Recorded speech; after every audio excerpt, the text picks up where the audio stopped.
Bonsoir. Ce soir, c'est Mamé qui raconte. Une histoire de ça ne s'invente pas. Quel beau mariage que celui de Cendrillon et du prince. Jamais on n'avait vu au royaume plus joli couple.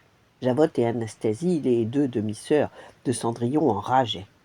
Et que trouve le prince à cette souillon s'indigna Javotte. Elle n'a aucune éducation.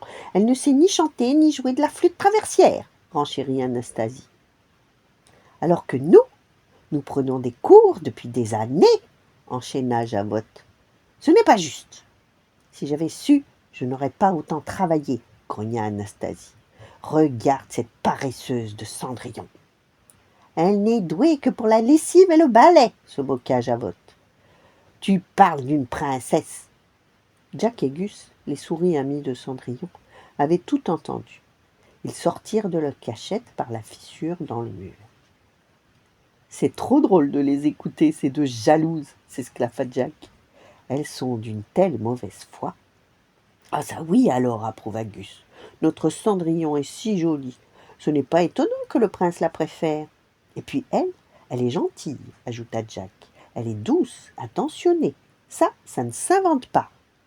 À ce moment-là, Javotte et Anastasie réclamaient du gâteau de mariage au valet. Donnez-nous 2 parts et dépêchez-vous un peu. Le valet les servit en soupirant, lorsque Cendrillon s'approcha à son tour. « Bonjour, Firmin, vous allez bien? Je viens chercher du gâteau pour le roi, s'il vous plaît. » Le valet lui tendit une assiette bien remplie, et Cendrillon sourit. « Vous avez raison, il est gourmand. Merci, Firmin, et profitez de la fête. » Cendrillon est plus aimable que ses 2 demi-sœurs, s'exclama Jack. Elle souhaite le bonjour à tous ceux qu'elle croise le matin, remarqua Gus. Hier, elle a serré la main du jardinier pour le féliciter de la naissance de son premier fils. Jack hocha la tête.